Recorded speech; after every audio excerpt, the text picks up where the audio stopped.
We fought over dishes. My fiancée said she needed space and went to her parents. I drove 8 hours to surprise her, found her kissing her ex. My name is Ryan Carter.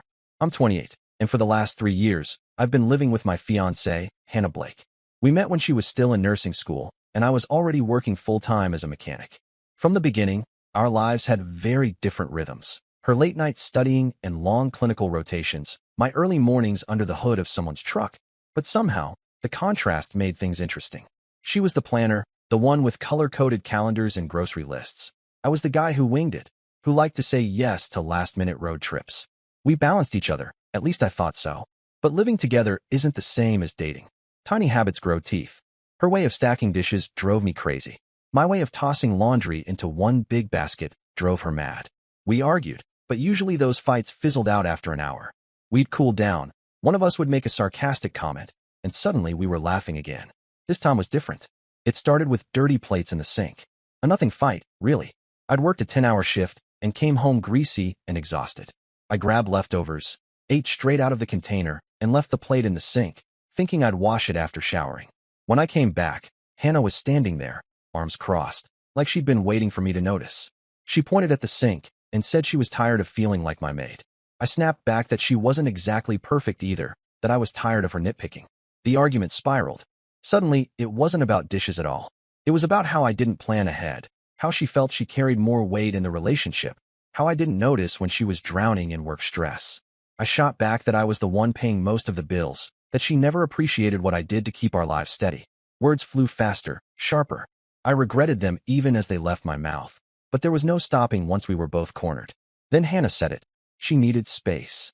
At first, I thought she meant a walk around the block, a night apart to cool off. But she meant more than that.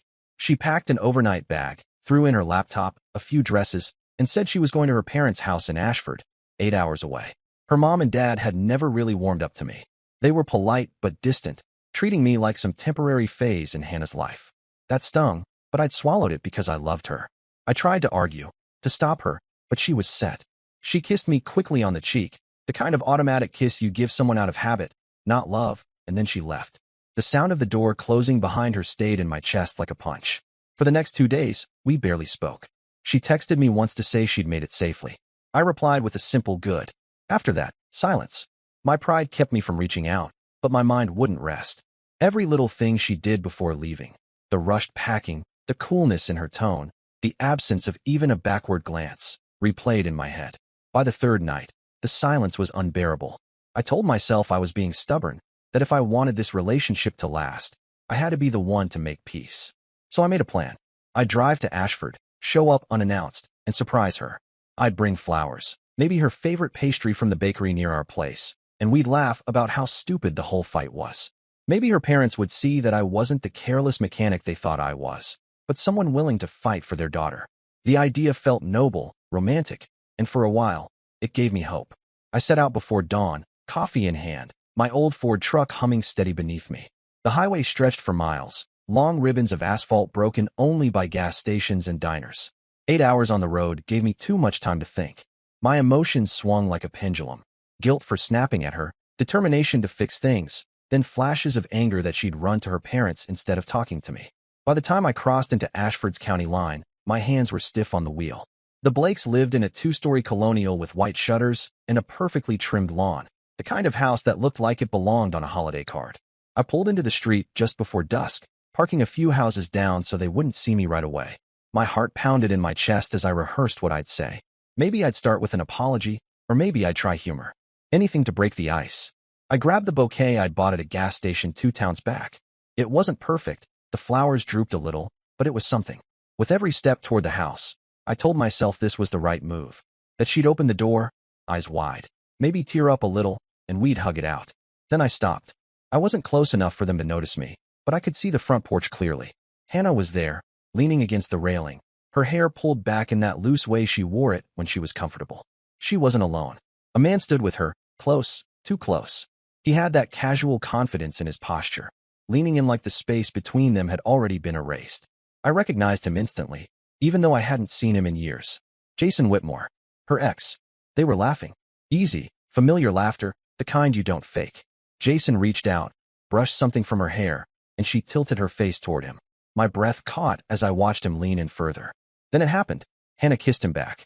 Not a polite peck, not some accidental brush of lips. A kiss that said everything words wouldn't. The flowers slid from my hand, hitting the sidewalk with a dull thud. For a second, I thought maybe I was hallucinating from exhaustion. 8 hours on the road, barely any food, too much coffee, maybe my mind had cracked. But no, this was real. My fiancée, the woman I was about to marry, was on her parents' porch kissing the man she'd once sworn was part of her past.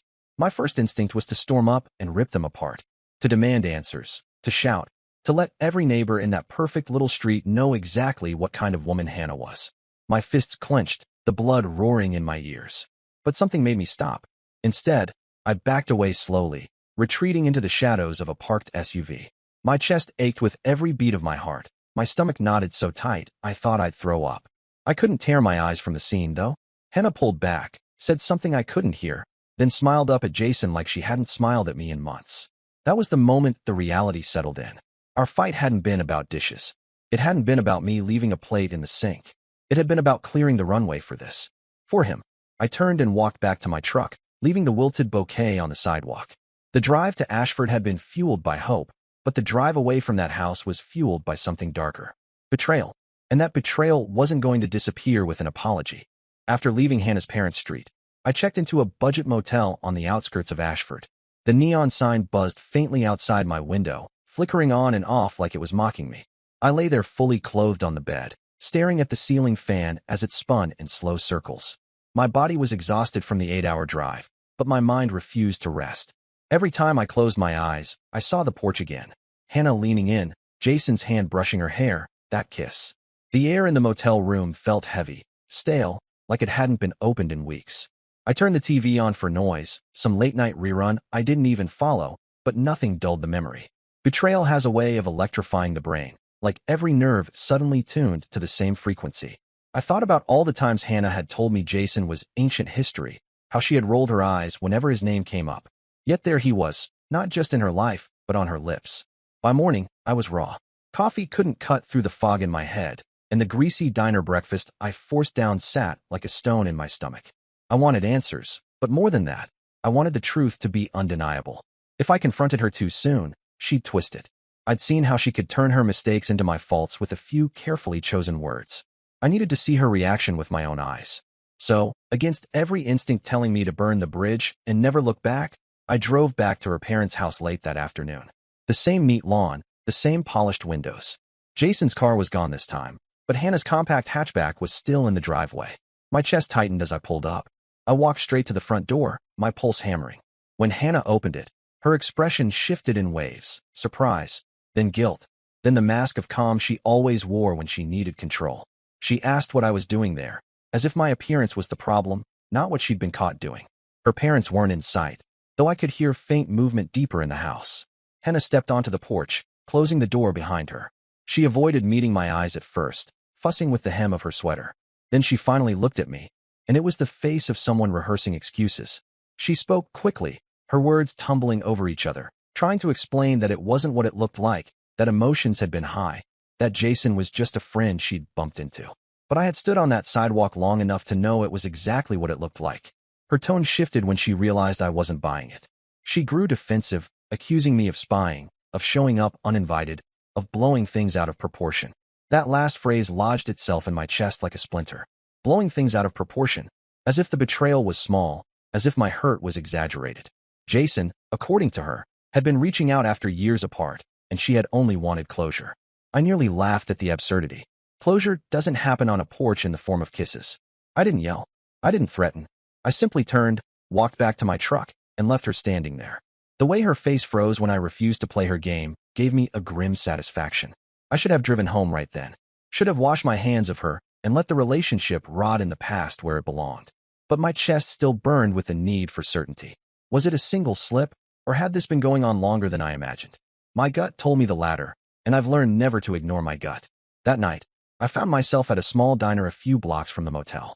It was late, the kind of place that smelled like burnt coffee and fried onions, with a jukebox in the corner playing songs that hadn't been popular in decades. I slid into a booth, ordered black coffee, and stared blankly at the menu I had no intention of using.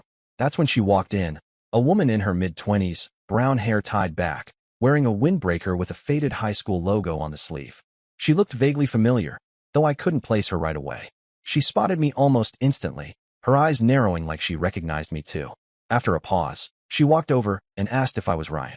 Her name was Kelly Whitmore, Jason's younger sister. The realization hit me like a second blow.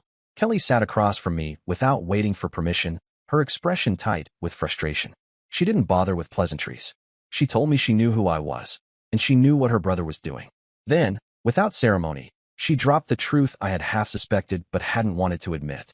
Hannah and Jason had been seeing each other for months. According to Kelly, it started around the same time Hannah began visiting Ashford more often, supposedly to spend time with her parents. Kelly had overheard phone calls, noticed her brother sneaking out at odd hours, and finally confronted him. Jason had bragged about it, saying Hannah was miserable in her relationship and that she was only sticking around until she secured her future. The words hit harder than I expected.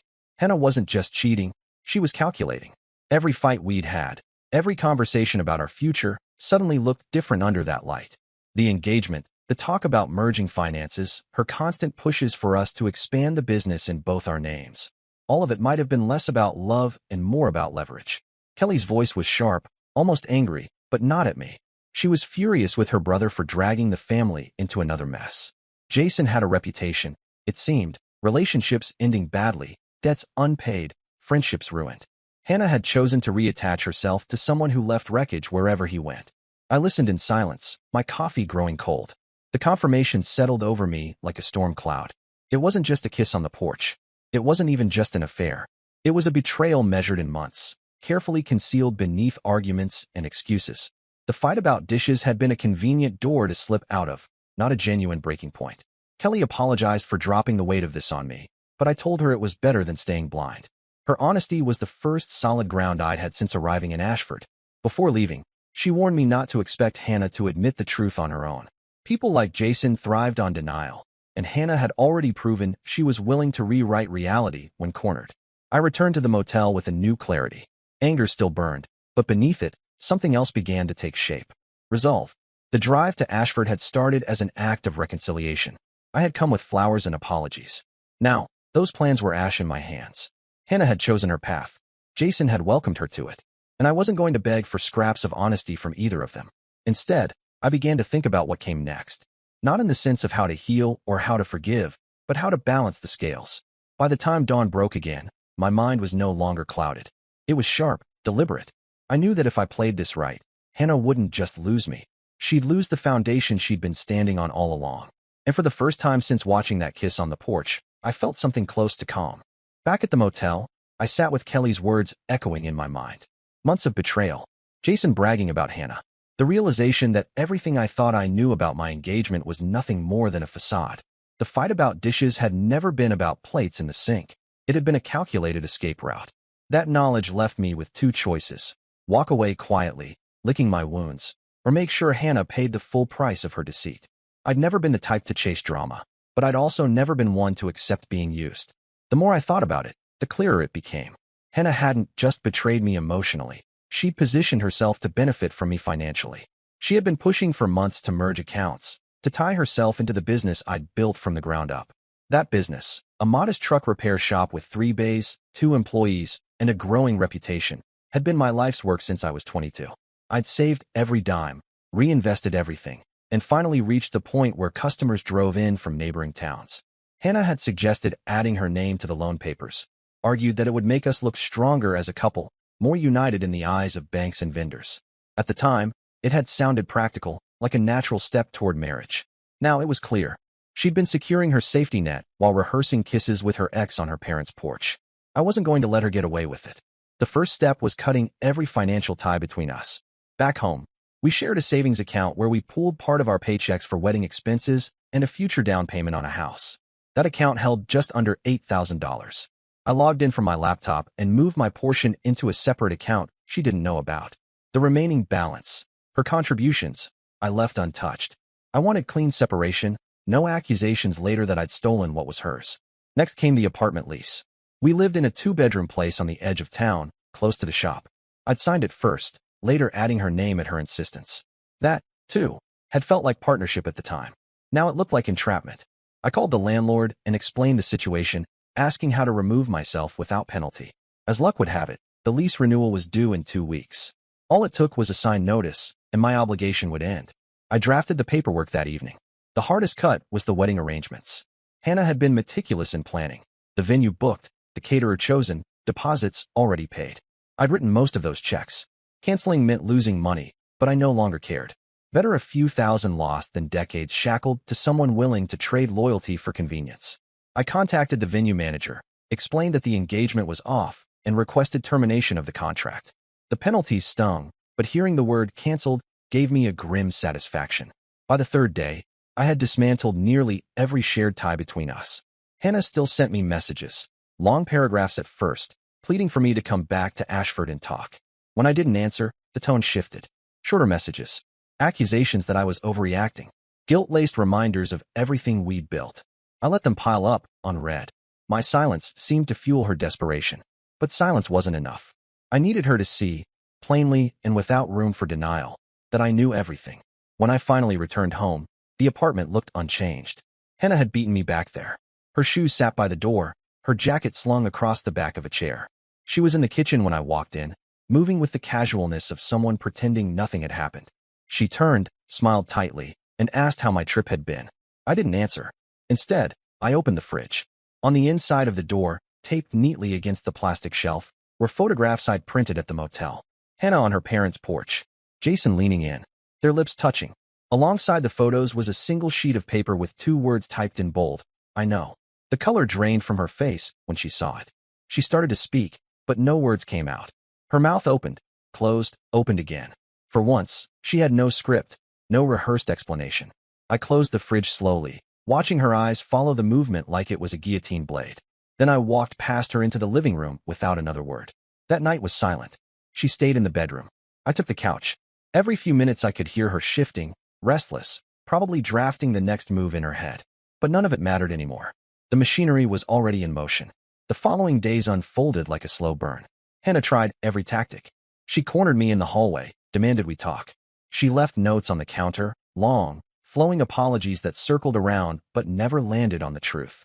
When apologies failed, she switched to anger, accusing me of betrayal for pulling my money from the joint account, calling me petty for canceling the wedding venue. Her parents even called, voices heavy with practiced disappointment, urging me to be mature and remember that all couples face challenges. What they didn't know, what Hannah hadn't told them, was that the challenge in question was their daughter sneaking around with her ex while using me as financial security. I didn't raise my voice. I didn't argue.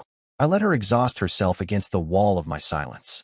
Each outburst, each attempt at guilt, slid off me like water on stone. The more she flailed, the more I prepared. I began cataloging everything. Screenshots of texts, records of transactions, copies of the lease termination, cancellation receipts from the wedding venue. Evidence wasn't about winning an argument anymore. It was about building a shield. If Hannah tried to twist the story later, I wanted the truth already written in ink. Meanwhile, life at the shop went on. My employees noticed the edge in my demeanor, the way I buried myself in work, but they didn't ask questions. In a way, the steady rhythm of engines and grease was the only thing that kept me sane. Every bolt tightened, every oil change completed, felt like reclaiming control. The moment that cemented everything came one evening when I returned home to find Hannah waiting at the table.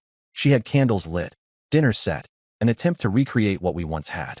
She spoke softly, telling me we could start over, that mistakes didn't have to define us.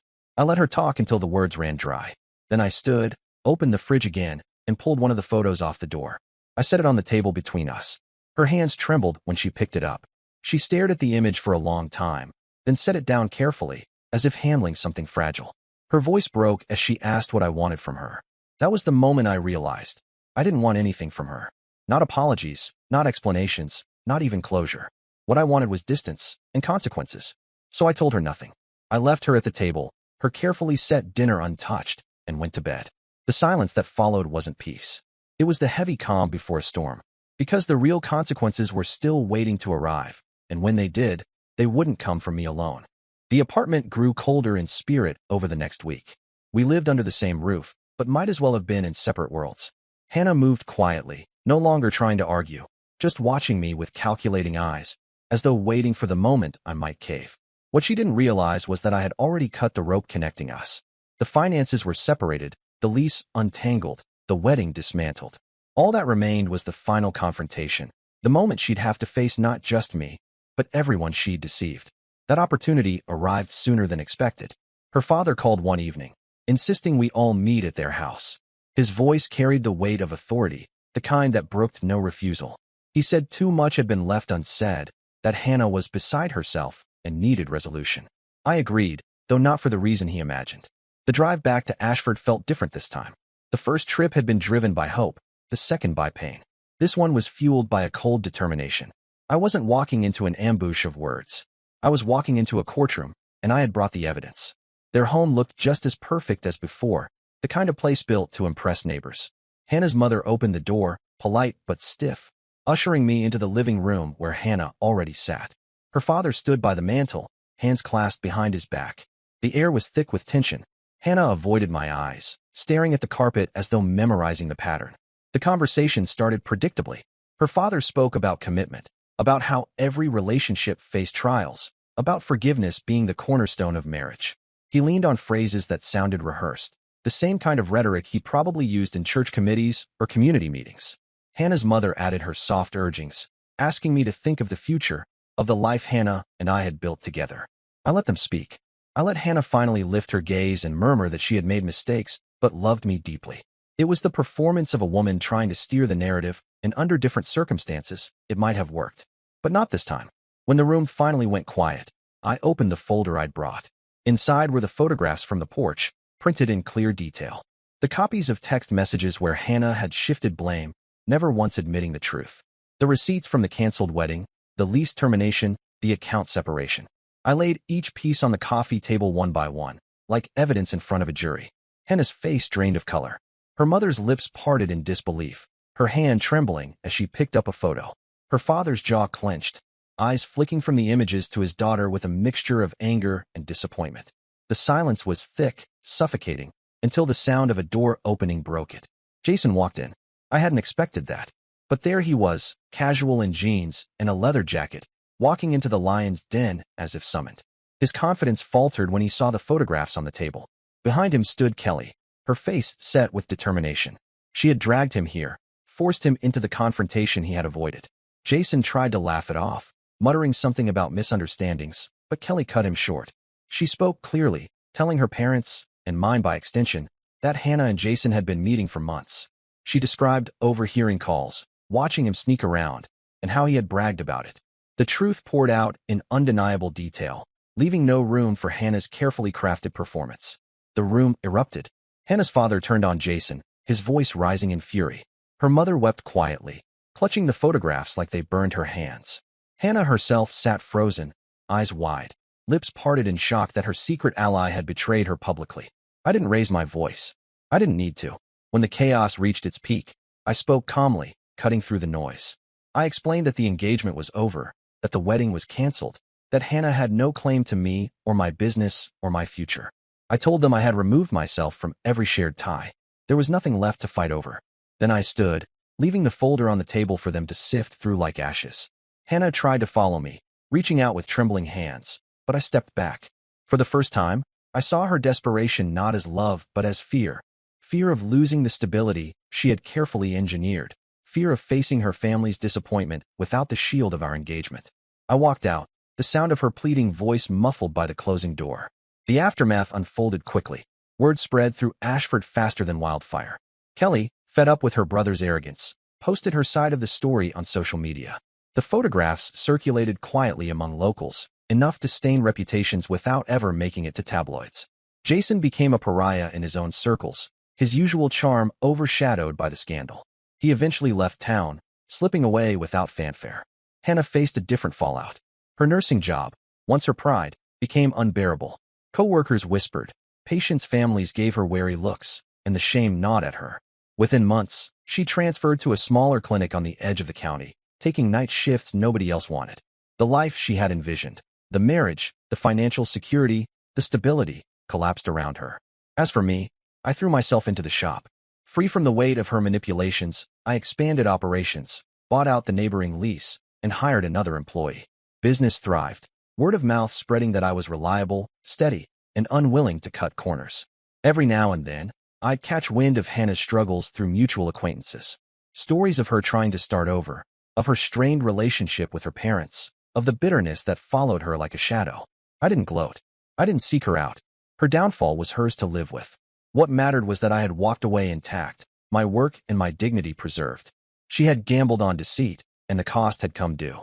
The memory of that kiss on the porch never fully left me, but over time, it stopped burning.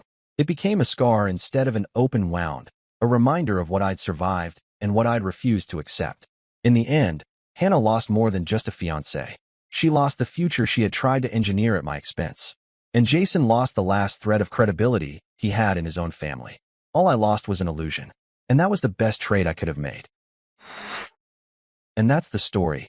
If you're still here, that means you're one of us. So go ahead, hit that subscribe button. I drop new chaos every single day, and trust me, tomorrow's story, it's even worse than this one.